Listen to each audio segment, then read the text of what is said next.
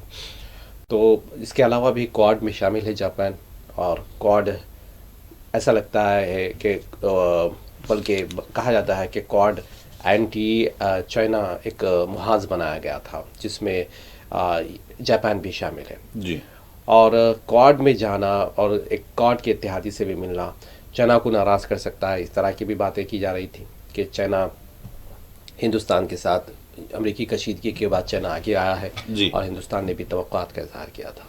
تو جاپان کا، ہندوستان اور جاپان کے بیچ اچھی خبر تو یہ ہے کہ دونوں کے بیچ معاہدہ ہوا ہے، اس سے سرمایہ کاری بڑھے گی، روزگار بڑھے گا، اور ہندوستان کو جو کمزور ہوتی معیشت ہے اس کو تھوڑا سا سہارا بھی ملے گا۔ لیکن یہ سب ہندوستان کی اکانومیکل جو پالیسی ہے اس کے لیے ناکافی ثابت ہو رہی ہے، خاص طور پر امریکہ کی پابندیوں کے بعد جو مارکیٹ میں جو زلزلہ آیا ہوا ہے، جو لگاتار ہندوستان کی مارکیٹ ہر سطح پر جی گر رہی ہے۔ کچھ ایسی چیزیں ہوتی جیسے بتایا جاتا ہے کہ جو کنزیومر گڈس تو ہندوستان بھیجتا ہے، لیکن کیپٹل گڈس ایسے ہوتے ہیں جو ہندوستان امپورٹ کرتا ہے، بیرون ملکوں سے امپورٹ کرتا ہے۔ اور امریکہ نے جو کپاس کی جو اس نے کہا کہ ہندوستان بغیر زیرو ٹیرف پر کپاس خریدے گا جی امریکہ سے، تو اس سے ہندوستان کے کسانوں کو نقصان ہوگا، اس پر بھی بہت زیادہ ہنگامہ ہو رہا ہے۔ لیکن ان سب کشیدگیوں کے بیچ ہندوستان کے وزیر اعظم کا جاپان کو جانا اور وہاں پر معاہدے کرنا، $1 ٹریلین کی 1 ٹریلین معاف کیجیے گا کہ یون کا معاہدہ کرنا بہت بڑی بات ہے۔ اور وہاں پر انہوں نے، وزیر اعظم مودی نے 2 باتیں یہ بھی کہی تھی کہ ہندوستان معاشی لحاظ سے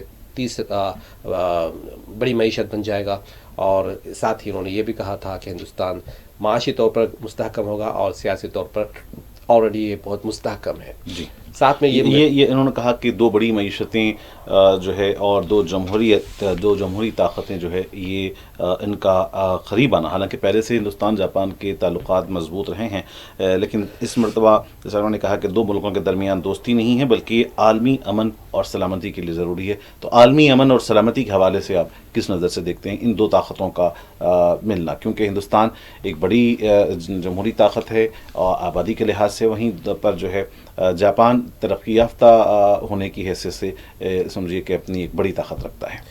ہندوستان جاپان کے بیچ جو معاہدے ہوئے ہیں، آپ اس ایک ٹرائنگل کو سمجھے کہ جاپان اینٹی چائنا ہوتا ہے، ہندوستان سے بھی چائنا کی نہیں جمتی ہے، امریکہ اینٹی چائنا پالیسی اختیار کرنا چاہتا ہے۔ تو اس لحاظ سے اگر آپ دیکھیں تو ایک گھیراؤ ہے، لیکن ہندوستان کا ایک ہمیشہ سے موقف رہا ہے کہ وہ کسی کے پنگے میں نہیں پڑتا، کسی کی جھگڑے میں نہیں پڑتا۔ ناوابستہ تحریک شروع سے ان کی پالیسی رہی ہے۔ ہندوستان کا جغرافیہ اس بات کی اجازت نہیں دیتا کہ آپ کسی طرف یک طرفہ ہو جائیں، جیسا کہ یورپی ممالک ہو جایا کرتے ہیں، لیکن ہندوستان کی پالیسی یہ ہے کہ آپ اس راستے کو اختیار کریں جس سے دونوں کو میں توازن برقرار رہے۔ لیکن اس حکومت نے بہت زیادہ یک طرفہ جھکاؤ ظاہر کیا تھا امریکہ کی طرف۔ جی تو آپ جو امن کی بات کی جا رہی ہے وہ شاید اسی طرف اشارہ ہے جو جاپان اور کوڈ کے معاملے میں ہوا ہے، اور اس سے چائنا کو بھی ہندوستان آنکھ دکھا سکتا ہے امریکہ کی تائید حاصل کرتے ہوئے اور جاپان کی تائید حاصل کرتے ہوئے۔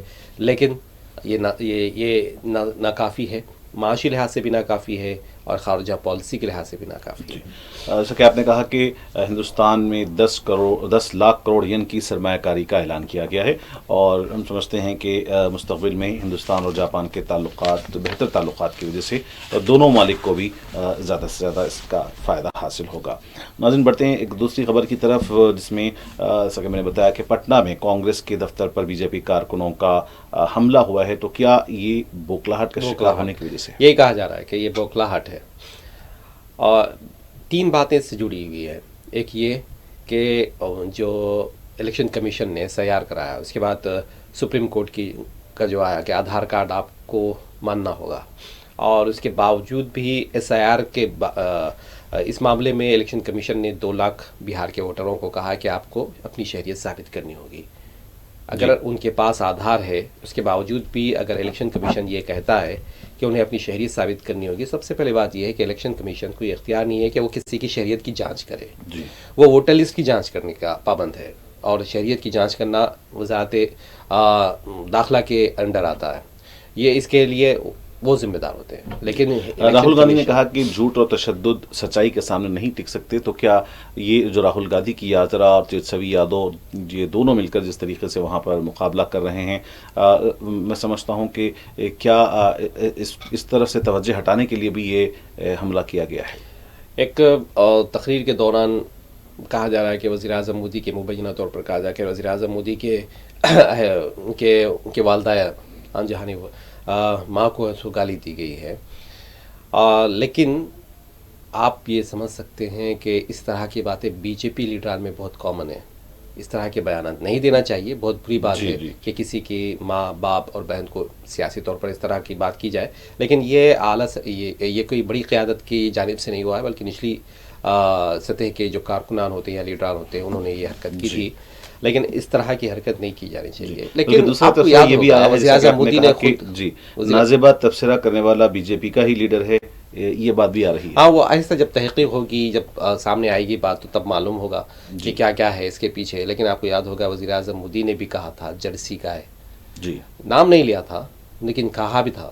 تو جب کہتے ہیں نا کہ آپ آسمان کی طرف تھوکو گے تو پلٹ کر گرتا ہے، تو بی جے پی لیڈران کے ساتھ وہی ہو رہا ہے کہ مسلسل جو وہ گالم گلوچ کیا کرتے تھے دوسروں پر، آج وہی گالم گلوچ ان پر پلٹ کر آ رہی ہے. ان کی جو بوکھلاہٹ آپ کہہ رہے ہیں کہ بہار میں ان کی بوکھلاہٹ ہے، تو سمجھا جاتا ہے کہ واقعتاً یہ بوکھلاہٹ ہے. جس طرح سے راہل گاندھی کی تیجسوی یادو کی ریلی چل رہی ہے، مجلس کے بھی وہاں پہ محنت چل رہی ہے، تو نظر آتا ہے کہ جو فاشسٹ یا زعفرانی طاقتیں ہیں وہ کمزور ہو رہی ہیں. اس بیچ موہن بھاگوت کا بھی بیان آتا ہے، اسے بھی جوڑ کر ہم اس پر ضرور موہن بھاگوت کے بیان پر بھی بات کریں گے. اور جیسا کہ میں نے کہا کہ اس حوالے سے بیرسٹر اسد الدین اویسی صاحب کا بھی بیان اردو اخبارات نے پہلے صفحے پر شائع کیا ہے تفصیل کے ساتھ. لیکن ناظرین، یہ وقت تو چلا ایک مختصر سے وقفے کا، جائیے گا نہیں، لوٹتے ہیں چھوٹے سے بریک کے بعد. ناظرین، پروگرام ہمارے اخبار میں وقفے کے بعد دوبارہ آپ کا خیر مقدم ہے. جیسا کہ ہم نے کہا کہ بیرسٹر اسد الدین اویسی صاحب کا بیان آیا ہے کہ مودی کے دور میں مسلمانوں کے خلاف نفرت کو ادراجاتی شکل دے دی گئی. موہن بھاگوت ہندوستانی خواتین پر بوجھ نہ ڈالیں اور RSS مسلم آبادی کے حوالے سے جھوٹ پھیلا رہی ہے. یہ موہن بھاگوت، جیسا کہ آپ نے کہا، ان کے بیان کا ذکر کر رہے تھے، ان کے بیان کے حوالے سے یہ تبصرہ کل اسد الدین اویسی صاحب نے کیا ہے. ہاں، جو بھاگوت کا بیان ہے، یہ انتخاب تو 100 سال ہوئے ہیں RSS کے، اس موقع پر بیانات دیے جا رہے ہیں. اور صدر مجلس نے صحیح کہا کہ بلکہ اس کو واضح کیا ہے کہ RSS کی چال کیا ہے. مطلب بولا جو جاتا ہے اس کے برعکس کرتے بھی ہے یہ لوگ. ہندوستان میں ہمیشہ سے مسلمان رہے یا مسلمان رہیں گے، اس طرح کی بیان بازی کرنا، پھر یہ بھی کرنا کہ ہندوستان بھی ہندوستان کے مسلمان بھی ہندو ہیں، اس طرح کی متنازع بیان دینا اور لائم لائٹ میں بنے رہنا، یا پھر اپنے کارکنان سے یہ کہنا کہ ہم بابری مسجد کی ہم نے تحریک چلائی تھی لیکن کاشی متھرا کی تحریک ہم نہیں چلا رہے ہیں، لیکن آپ حصہ لے سکتے ہیں. اس طرح کی بیان بازی کرنا. اور پھر ساتھ میں یہ بھی کہنا چاہوں گا کہ 75 سال والے بیان سے وہ واپس ہو گئے ہیں. ان کا کہنا ہے کہ یہ ایسا میں نے کچھ نہیں کہا، اور انہوں نے سمجھے کہ اپنے آپ کو بھی اور وزیر اعظم نریندر مودی کو بھی اس سے سمجھیے کہ باہر نکال لیا ہے. جن لوگوں نے اپنی اقتدار کے لیے اتنی تگودو کی ہے، اور بلکہ کئی فسادات میں نام بھی آیا ہے جن لوگوں کا، وہ لوگ اتنی آسانی سے اور ایک یوں کہیے کہ انہوں نے اقتدار حاصل کرنے کے لیے ایک جو جوڑ کیا تھا، اور جسے آپ یوں کہیں کہ ایک قسم کی انہوں نے گینگ تشکیل دی تھی، اور وہ لوگ اخلاق کی بنیاد پر 75 سال ہو جانے پر استعفیٰ دے دیں گے. یہ سب سے بڑا ابزرٹلی دکھتا ہے، مطلب مزاح کا خیز نظر آتا ہے. شاید یہی وجہ ہے کہ انہوں نے کل پرسوں جو ہے اپنے بیان سے یو ٹرن کر لیا کہ انہوں نے کہا کہ میں نے کبھی ایسا کہا ہی نہیں ہے. بڑی خبر ایک اور ہے، جیسا کہ میں نے کہا کہ ابتدا میں مانسون کے حوالے سے اس وقت سارے ملک میں مانسون جو ہے وہ کافی تباہی پھیلا رہا ہے.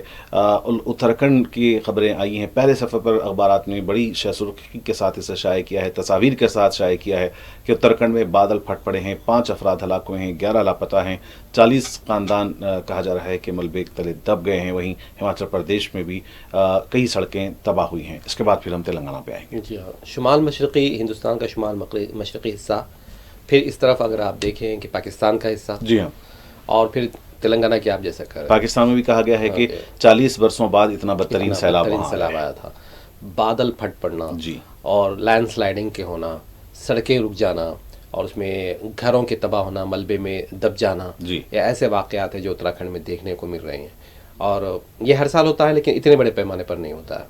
اور بادل پھٹنا بتایا جا رہا ہے کہ یہ گلوبل وارمنگ ہی کا نتیجہ ہے. جو موسمی تبدیلیاں ہو رہی ہیں اس کی وجہ سے اس طرح کے واقعات پیش آ رہے ہیں. اس کی پیش بندی ہونی چاہیے. پیش بندی اب آپ قدرت سے لڑ نہیں سکتے, لیکن آپ قدرت سے اپنی قدرت کی اس چال سے اپنے آپ کو بچا سکتے ہیں.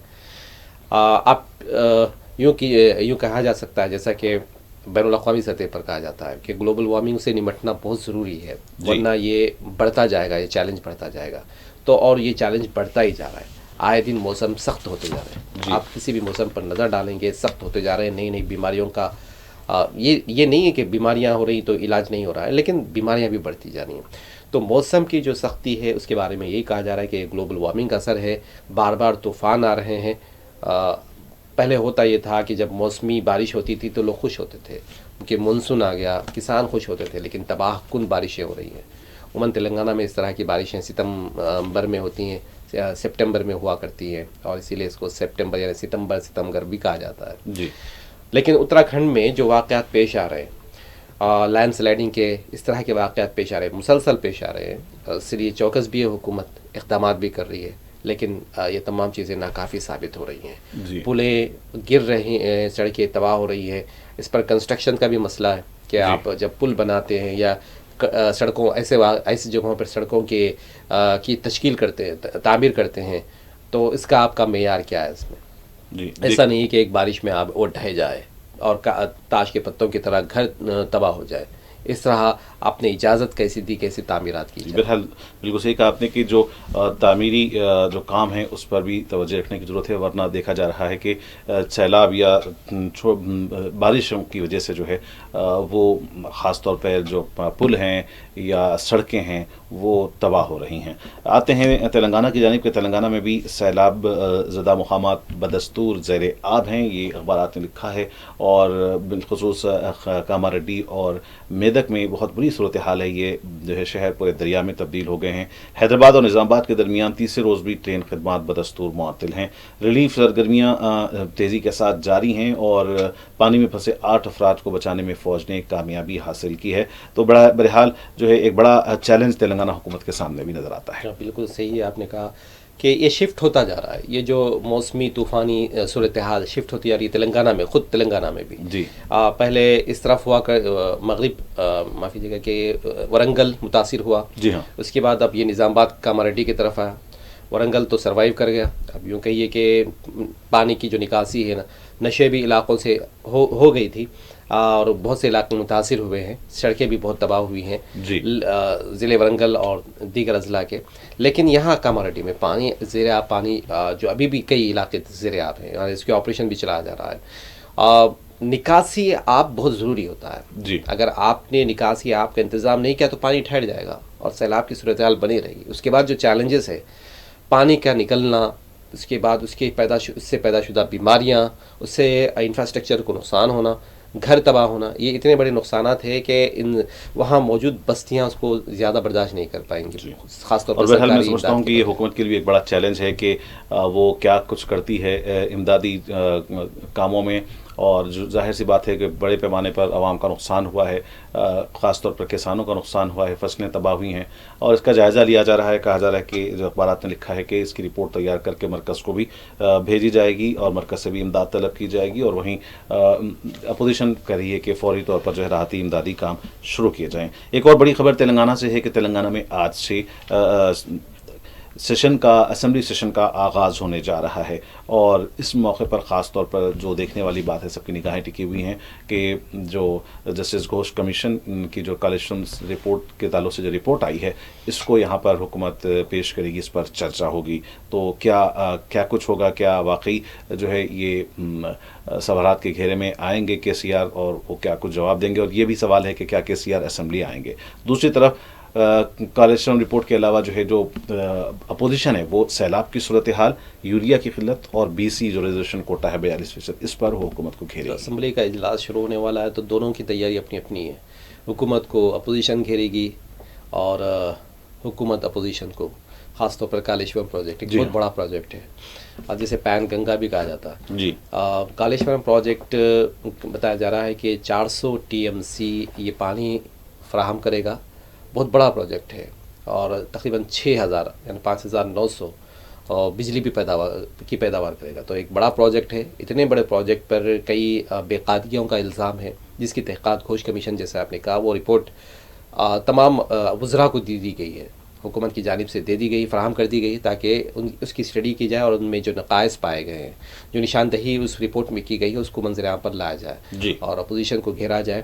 اور یہ اس پر سیاست بھی خوب ہو رہی ہے کہ کیونکہ اس پر ایک بڑا پروجیکٹ ہے، تو اس پر اس بے قاعدگیوں کے الزام بھی ہیں. اس کے معیار پر بھی الزام لگا ہے کالیشورم پروجیکٹ. لیکن ایک اس کو پانی کا جو 400 میگا واٹ بجلی پیدا کرنے، 6000 میگا واٹ بجلی پیدا کرے گا یہ پروجیکٹ، تو 400 کیوسک پانی ہے وہ لفٹ بھی کرے گا.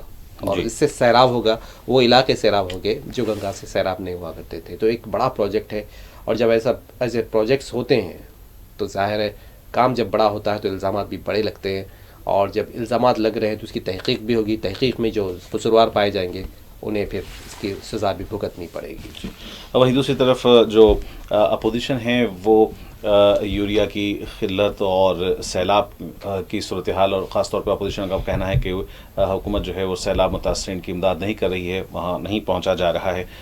اس طریقے کی باتیں آ رہی ہیں. تو دیکھنا ہے اس پر کیا کچھ ہوتا ہے. بی سی تحفظات کو لے کر بھی جو ہے اپوزیشن کافی ہنگامہ آرائی کر سکتی ہے. ناظرین، پروگرام ہمارے اخبار آخری خطۂ مراحل میں ہیں. ایک بین الاقوامی خبر جو ہم روز ہی اپنے اس پروگرام میں شامل کرتے ہیں، وہ غزہ کی صورتحال سے متعلق ہے کہ غزہ میں صورتحال ابھی بھی تباہ کن بنی ہوئی ہے. سمجھ میں نہیں آ رہا ہے کہ یہ آخر کب یہ تھمے گا. گزشتہ 24 گھنٹوں کے دوران 60 سے زیادہ فلسطینی شہید ہوئے ہیں. وہیں بھوک سے 4 مزید فلسطینی جاں بحق ہوئے ہیں. یہاں غزہ کی صورتحال تو بہت سنگین ہے، مزید سنگین ہوتی جا رہی ہے، اور اسرائیل کسی بھی دباؤ میں نہیں آ رہا ہے. اور اس کی محض ایک ہی وجہ ہے، وہ امریکہ ہے. اس قتل عام میں امریکہ برابر کا ذمہ دار ہے. حالانکہ اس پر بھی پریشر ہے، دباؤ ہے، بین الاقوامی سطح پر بہت زیادہ دباؤ کا سامنا امریکہ کو ہے کرنا پڑا ہے. لیکن امریکہ ہے. تو ایسے میں اسرائیل باقاعدہ طور پر جو گیدڑ ہے، شیر ہو جاتا ہے. تو یہ صورتحال اسرائیل کی ہے. مسلسل ان بستیوں پر حملہ کر رہا ہے جہاں پہ اس نے جس کو محفوظ زون قرار دیا تھا. کل ایسا ہی ہوا، محفوظ زون جو حصہ قرار دیا گیا تھا وہیں پہ بمباری کر دی، اور بہانہ وہی تھا کہ حماس وہاں موجود ہے. بچوں کو، خواتین کو اور بھوک سے مارنے کی جو پالیسی ہے، یہ اصل میں ریسزم کا حصہ ہے.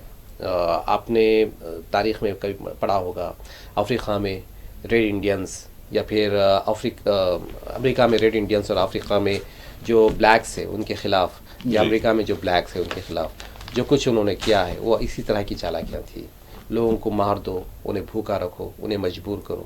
لیکن اہل غزہ جو اس وقت سامنا کر رہے ہیں جن صورتحال کا، اور دنیا جس طرح انسانیت خاموش تماشائی ہے، اس سے واضح ہوتا ہے کہ وہ لوگ اپنے عزم پر قائم ہیں، اپنے ملک کے لیے جان دے رہے ہیں، اور دنیا ان کا ساتھ دینے میں ناکام رہی ہے. جی.